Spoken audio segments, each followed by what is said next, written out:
السلام عليكم ورحمة الله وبركاته. أعوذ بالله من الشيطان الرجيم. بسم الله الرحمن الرحيم. الحمد لله الذي أرسل رسوله بالهدى ودين الحق ليظهره على الدين كله، والصلاة والسلام على سيدنا ومولانا محمد عبده ورسوله وعلى آله وأصحابه. أما بعد. حضرة المكرم والمحترم شيخنا ومرشدنا ووسيلة بيننا وبين الله ووسيلة نزول رحمة الله علينا Sayyidi Pangarsa Abah Syekh Ahmad Sohibul Wafat Tajil Arifin. Para jamaah yang sedang mendengarkan suara dari radio Al-Inayah Pondok Pesantren Suryalaya. Hadirin rahimakumullah. Kejadian kita menjadi manusia belum dijamin bahwa kita pasti akan menjadi manusia yang bahagia. Bahagia dunia akhirat kalau tidak memenuhi syarat-syarat kebahagiaan itu sendiri.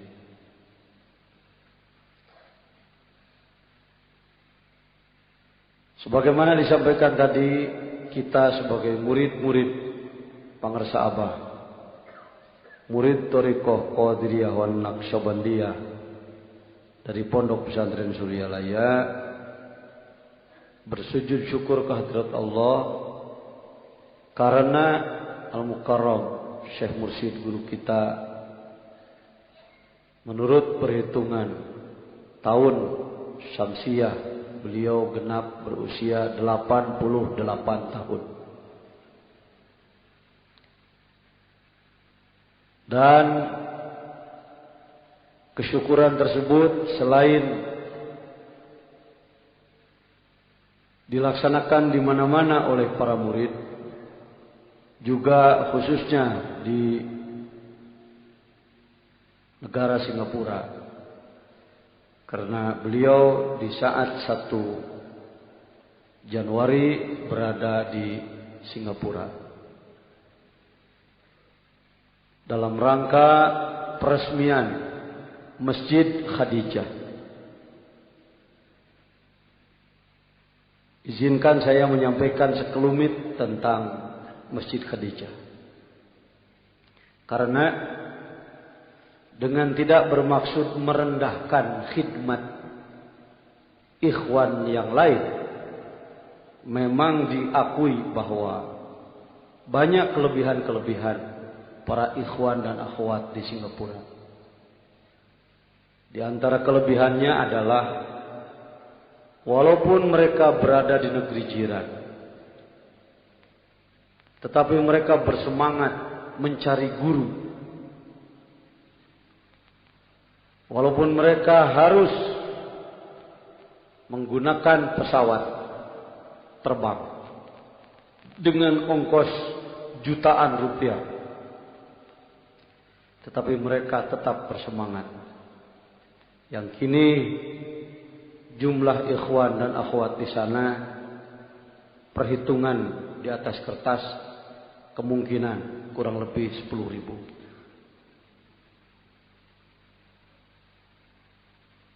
Dulu pernah kesulitan untuk mencari tempat yang luas dalam pelaksanaan khataman maupun manakiban secara umum. Tetapi Al-Mukarram Syekh Mursyid Pangarsa Abah dengan tenang serta tawajjuh kalbu beliau memberikan petunjuk, sabar saja. Ternyata akhirnya adalah sebuah masjid yang telah berumur 75 tahun di Gelang Road oleh nazir daripada wakaf tersebut diserahkan masjid tersebut kepada ikhwan Thariqah Qadiriyah wan Naqsyabandiyah Pondok Pesantren Suryalaya, Singapura. Itu terjadi pada tahun 90-an. Atas inayah Allah, kita melihat betapa besar khidmat para ikhwan Singapura. Antara lain berkhidmat dengan harta mereka. Berdirilah bangunan-bangunan besar di lingkungan Pondok Pesantren Suryalaya. Antara lain madrasah, antara lain sekolah aliyah dengan bangunan 2 lantai berdeping beton yang diperkirakan tidak akan kurang memakan biaya sekitar 600 juta rupiah. Di saat itu mereka begitu bersemangat untuk memperbaiki majelis zikir tersebut, majelis tarekat tersebut. Mereka berupaya mengumpulkan uang, dolar per dolar. Antara lain upaya yang sangat terkenal di sana adalah para ikhwan dan akhwat Thariqah Qadiriyah wa Naqsyabandiyah di sana. Mereka bersepakat membuat nasi amal, nasi biryani. Kebetulan Khalifatul Mursyid Al-Mukarram Al-Ustadz Haji Ali Haji Muhammad adalah memang selain beliau seorang alim, pengurus Majelis Ulama Pusat Singapura, ketua syariah, juga beliau memang ahli masak. Ahli masak. Maka para ikhwan akhwat di sana serempak mengumpulkan bahan-bahan. Beras, kambing, bumbu-bumbu, dan lain sebagainya. Dimasaklah di sebuah dapur yang besar. Lalu setelah menjadi nasi biryani, semacam nasi kabuli, maka dimasukkanlah ke dalam kotak. Dan di depan ada merek nasi amal. Berbondong-bondonglah orang berdatangan dari mana-mana membeli nasi tersebut. Satu kotak $10. $10 Singapura berarti kira-kira 50.000 per kotak. Antara lain upayanya adalah melaksanakan syarahan pusing-pusing, ceramah keliling, yang atas permintaan mereka dan atas restu Al-Mukarram Syekh Mursyid Pangarsa Abah, saya ditugaskan untuk melaksanakan tugas tersebut. Kalau tidak salah 3 putaran selama 40 hari tinggal di sana, dan malam, subuh, sore terus berdakwah ke masjid-masjid sambil menyampaikan informasi tentang Khadijah, juga menyampaikan informasi tentang Thariqah Qadiriyah wa Naqsyabandiyah, Pondok Pesantren Suryalaya, dan keislaman lainnya. Maka dari semua upaya dan bantuan dari dalam maupun dari luar, terkumpullah dana kurang lebih $10 juta. Kalau uang kita 5 miliar. Masjid tersebut tidak bisa dibangun sekeinginan panitia. Karena apa? Karena masjid tersebut menjadi masjid budaya. Masjid yang dilestarikan. Masjid semacam museum yang tidak boleh dirubah bentuk. Silahkan dirubah konstruksi, tetapi bentuk tidak boleh dirubah. Dibangunlah bangunan-bangunan tambahan 4 lantai, komplit. Ruang syariah, ruang pendidikan, ruang musyawarat, dan yang sangat menonjol belum ada di kita adalah ruang khusus untuk website. Website adalah dakwah internet dengan peralatan yang super canggih. Karena itu kegiatan Pondok Pesantren Suryalaya secara teknologi telah diinformasikan ke seluruh penjuru dunia dengan kemampuan internet. Itu secara lahiriah. Diresmikanlah dengan pengguntingan pita langsung pada tanggal 28 Desember 2002 oleh Pengarsa Abah secara pribadi. Kita bersyukur, dan pada saat peresmian gedung-gedung tambahan dihadiri oleh Perdana Menteri Singapura Goh Chok Tong serta seluruh menteri-menteri Muslim dan parlemen dan tokoh-tokoh seluruh agama. Ada yang dari Buddha, Hindu, Kristiani, dan lain sebagainya. Goh Chok Tong berkata, seumur hidup saya baru tahu masjid.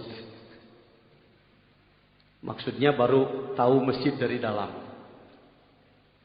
Selama 16 tahun di Perdana Menteri baru ikut meresmikan sebuah masjid. Maka tersebarlah di akhbar, di koran-koran berbahasa Melayu, koran berbahasa India, koran berbahasa Cina, dan tersebar ke seluruh dunia. Ini menunjukkan begitulah Islam. Jadi, saudara-saudara sekalian, tambih menjawab. Kalau Islam dituduh teroris di mana-mana, Islam dituduh macam-macam. Ternyata Islam yang sebenarnya dengan panduan tambih dari Syekh Mursyid Pengarsa Abah terbukti ditampilkan di Singapura dengan perpaduan. Dijelaskan oleh Al-Mukarram Ustaz Ali, begini Islam sebenarnya.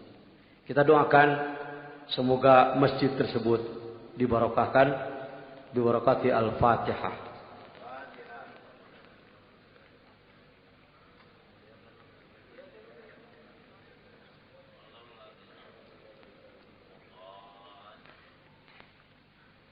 Itulah sekelumit tentang syukuran ulang tahun yang ke-88 Hadratus Syekh Pengarsa Abah, yang juga dihadiri oleh putra-putu beliau, kurang lebih 60 orang beserta rombongan. Hadirin rahimakumullah, di dalam kuliah subuh ini kita terus selalu menambah khidmat ilmiah maupun amaliyah. Berkaitan dengan umur, ada sebuah hadis. La tazulu qadama 'abd hatta yus'ala an umrihi fi ma afna wa an ilmihi fi ma yu'mal wa an malihi min aina iktasabahu wa fi ma anfaqah wa an jasadihi fi ma ablah. Hadis sahih. Rasulullah bersabda, wahai saudara-saudaraku, ingatlah bahwa pada hari kiamat nanti seluruh manusia dari mulai Adam sampai manusia terakhir semuanya kakinya akan macet. Macet dalam arti tidak bisa melangkah. Kecuali setelah dihisab, setelah dirazia, setelah diperiksa terhadap segala nikmat yang diberikan oleh Allah kepada manusia. Hadirin rahimakumullah, apa yang dihitung nanti? Latus alunna yauma idzin anin na'im. Seluruh nikmat yang telah diberikan, seluruh amal-amalan, mukmin, kafir, baik, buruk, sirriyah, jahriyah, amal-amalan yang ditampilkan sehari-hari maupun amalan batiniah, dihitung semua pada hari kiamat. Yang pertama ditanyakan adalah an umrihi, umur, fima afna, dipakai apa umur yang telah diberikan oleh Allah kepada kita. Kalau kita bertanya kepada saudara-saudara kita, berkenalan, kita bertanya, Bapak nama siapa, asal dari mana, umur berapa? Maka jawabnya 30 tahun, 40 tahun, 56 tahun, dan lain-lain sebagainya. Jarang yang menyatakan, Bapak umurnya berapa? Umur saya 35 tahun, 6 bulan, 22 hari, 2 jam, 3 menit, 20 detik. Tidak ada ya? Mungkin dianggap berlebihan. Tetapi Allah bertanya kepada kita nanti tidak bertanya berapa umurmu. Tidak ditanya tahunnya. Setiap denyut jantung dipertanyakan oleh Allah. Karena apa? Karena untuk mendenyutkan jantung itu modalnya miliaran. Saya ulangi. Kita yang dengan senang diberi nikmat. Denyut jantung kita. Napas paru-paru kita. Senang saja. Enak saja memakainya. Dipergunakan apa saja semau kita. Padahal ingat. Kita diikuti oleh malaikat. Dan itu akan dihitung. Karena untuk mendenyutkan jantung. Miliaran. Berapa juta harga oksigen. Berapa juta harga butir-butir darah. Di dalam diri kita. Yuhyi wa yumit. Dia yang menghidupkan. Dia yang mematikan. Karena itu akan dipertanyakan nanti. Bersyukurlah saudara-saudara sekalian. Kita sudah mendapatkan bimbingan pengetahuan. Dari semua guru-guru kita. Syukuri. Syukuri. Tentu banyak di antara hadirin yang sebelum bertemu dengan Pondok Pesantren Suryalaya kan sudah bisa wudu sebelumnya. Sudah bisa sholat, sudah bisa baca Quran. Syukuri, itu semua ilmu dari Allah. Syukuri. Amalkan. Lebih berbahagia lagi karena Allah menyempurnakan ilmu kita selain daripada ilmu yang telah kita dapat dari guru-guru kita sebelumnya, apalagi untuk seorang kiai.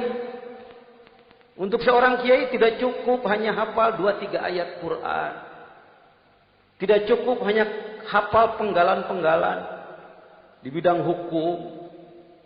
Seorang kiai harus memahami Quran 30 juz. Dari mulai Al-Fatihah sampai An-Nas. 114 surat. Pahami semua. Karena Allah menurunkan Al-Quran untuk semua manusia. Untuk dipahami, dipelajari, dikaji, dipedomani. Hadis. Sekurang-kurangnya hadis Riyadhus Shalihin. Tentang akhlak. Supaya pengetahuannya luas. Hadis Bulughul Maram. Untuk hadis-hadis hukum. Berkembang lagi kepada hadis Al-Bukhari. Sebagai rujukan hukum. Diikhtisar lagi hadis Bukhari menjadi Tajridus Sharih. Agar tidak ada takror. Dan rawi tidak disebut secara mendetil. Belum cukup. Karena untuk memahami Al-Quran dan hadis langsung, tidak cukup ilmu kita. Memerlukan penjabaran-penjabaran yang sudah digali oleh para ahli. Kitab-kitab fuqaha, dari mulai paling kecil, Safinatun Najah, Takrib, sampai kepada kitab-kitab menengah, sampai kepada kitab-kitab besar. Perlu dipahami. Karena kalau tidak paham, ya tidak tahu. Bagaimana akan benar pengamalan seseorang di dalam Islam kalau dia tidak tahu? Perlu tahu. Talab ilmu itu wajib. Di dalam maklumat-maklumat Pangarsa Abah yang telah kita terima Disebutkan di sana, banyaklah membaca, perdalam pengetahuan, akidah syariah dan lain sebagainya. Bagi seorang kiai, karena yang dia sampaikan harus dipertanggungjawabkan secara ilmiah, maka harus pula ditopang dengan pengetahuan-pengetahuan alat, ulumul arabiyah, ilmu nahwi, ilmu saraf, ma'ani, bayan, badi'. Untuk pertimbangan benar dan tidak ada ilmu khusus, yaitu al-mantiq. Untuk mendialogkan pengetahuan ada ilmu khusus, al-munadharah. Banyak sekali. Terkait dengan syair ada ilmu arud dan lain sebagainya. Karena itu bagi seorang santri yang cerdas dan tekun, sekurang-kurangnya lah sekitar 15 tahun lah berada di pesantren. Dengan rajin dan tekun itu. Bahkan orang-orang dulu sampai 40 tahun berada di pesantren. Tolab ilmu. Sehingga dia tabahhur. Bagi kita semua, walaupun barangkali ilmunya terbatas, pengetahuan di dalam fikihnya terbatas, pemahaman Qur'annya terbatas, pemahaman hadisnya terbatas, syukuri alhamdulillahilladzi 'allamani. Jangan ada kata-kata, ilmu yang dulu semua tidak berguna. Maaf, kata-kata seperti itu. Lebih baik kita berucap, bersyukur kita telah mendapatkan ilmu dari guru-guru kita di kampung masing-masing, dan bersyukur kita disempurnakan pengetahuan kita oleh Allah dengan adanya kita dipertemukan dengan Syekh Mursyid Al-Mukarram Pangarsa Abah. Ini kata-kata yang bijak, tidak berdampak, enak didengar oleh semua pihak. Hadirin rahimakumullah. Tambih. Logor naliang jaruk, ulah seret di buana. Logor naliang jaruk, ulah seret di buana. Sesempit apapun ruang, ia mampu bergerak. Seluas apapun garapan, ia mampu melaksanakan. Jangan sebaliknya. Di ruang sempit tidak mampu bergerak, di ruang besar tidak mampu berjalan. Dalam sekali sastra dan pujangga yang ada di dalam tambih. Hadirin rahimakumullah, lihat di dalam Tanwirul Qulub dijelaskan. Ini pun dicantumkan pula oleh Syekh Mursyid di dalam Miftahus Sudur. Seyogianya kepada mereka yang ilmunya tinggi, walaupun ilmunya sudah melaut, memahami ribuan kitab, tidak boleh tidak. Tetap dia harus mau belajar memperbaiki hati. Hadrat Imam Syafi'i diakui oleh dunia sangat tinggi pengetahuannya. Sehingga dia disebut sebagai mujtahid mutlak. Penggali ilmu hukum-hukum Islam dari Al-Quran dan hadis-hadis Rasul di level 1. Mujtahid mutlak itu. Di bawahnya ada mujtahid fatwa. Di bawahnya ada mujtahid tarjih. Di bawahnya ada pembaca-pembaca. Kiai sekelas saya bukan mujtahid. Baru membaca saja. Membaca pun masih banyak salah. Cuma didengar oleh yang lebih bodoh aja, dianggap benar. Ya. Begitu hadirin rahimakumullah. Walaupun sudah tinggi beliau ilmunya, tetapi beliau sering datang ke majelis-majelis tasawuf, ke majelis-majelis zikir untuk ikut belajar zikir. Padahal si pimpinan majelis tarekat tersebut adalah muridnya. Perhatikan ini. Perhatikan ini. Begitu peranata keilmuannya ya. Walaupun sudah tinggi ilmunya, dia tidak menepuk dada, tidak sombong. Ia mau belajar, memperbaiki hati, hadir di majlis-majlis tarikat, di majlis zikir. Padahal pimpinan majlis tarikat tersebut ilmu fikihnya dari beliau. Indah, indah, Masya Allah, indah. Kapan di Indonesia ini akan terwujud? Para ahli ilmu yang sudah tinggi ilmu di kepalanya, tetapi merasa aku tidak mampu memperbaiki hati. Datanglah kepada para ahli tasawuf. Para ahli tasawuf tidak sombong dengan tasawufnya. Ia terima pengetahuan dari para fuqaha supaya ibadahnya memenuhi syariat, memenuhi tarikat.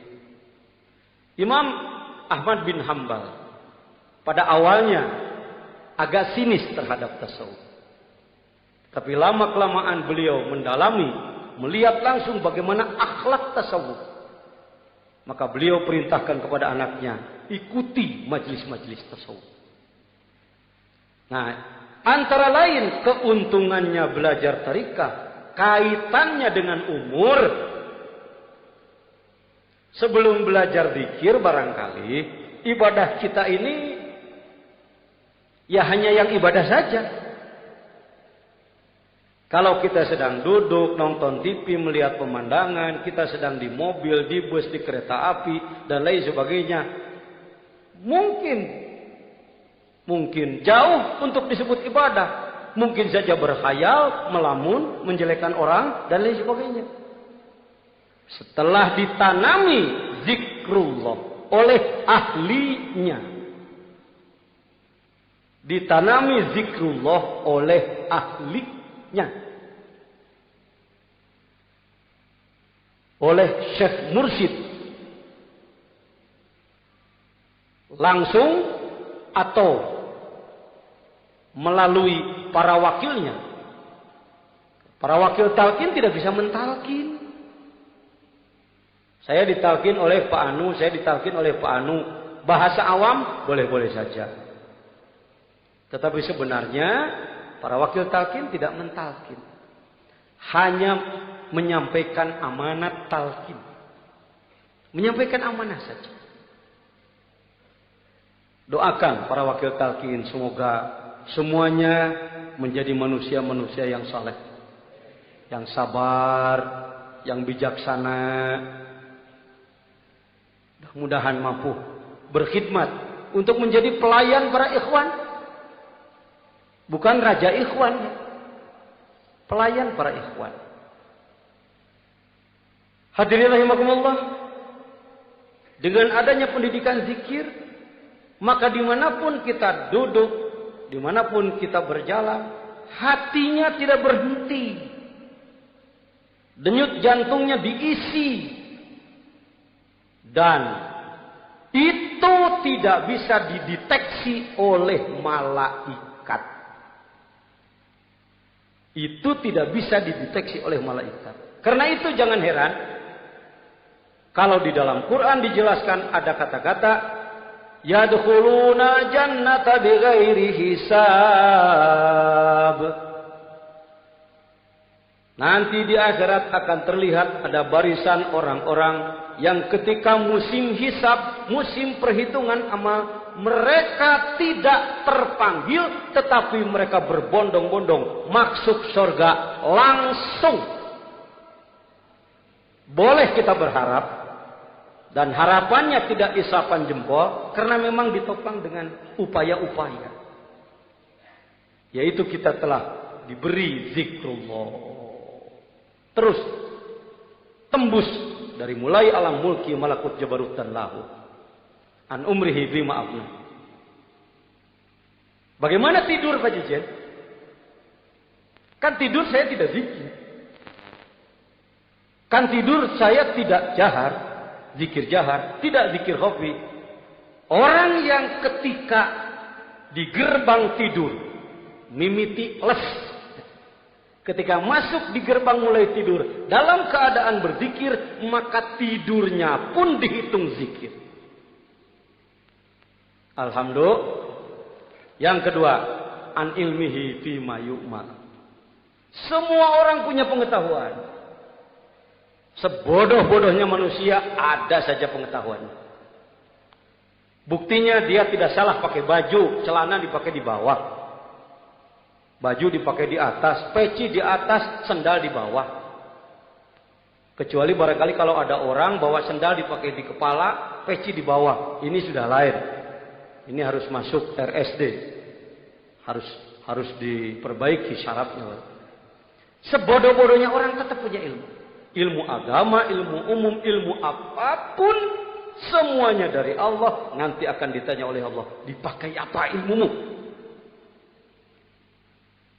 Dipakai meningkatkan ibadahmu kepada Allah, atau dipakai sombong, senang berdebat,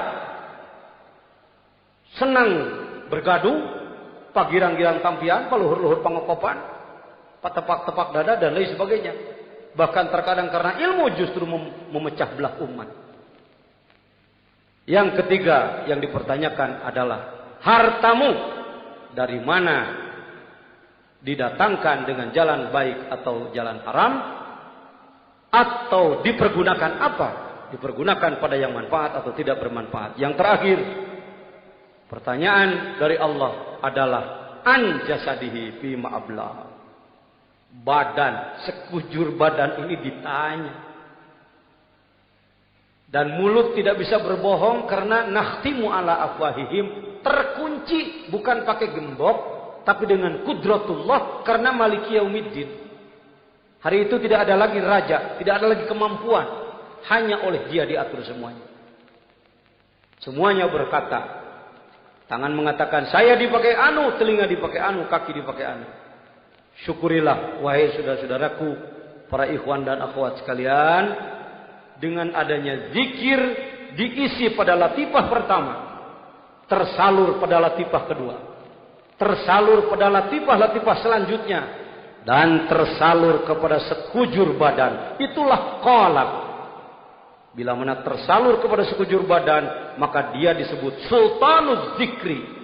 Berarti setiap tetes darah yang ada pada badannya semuanya sudah berzikir. Masya Allah. Mudah-mudahan inilah manusia-manusia yang wujuhuhum kal qamar, kal badri. Di hari kiamat nanti wajah mereka bagaikan bulan purnama.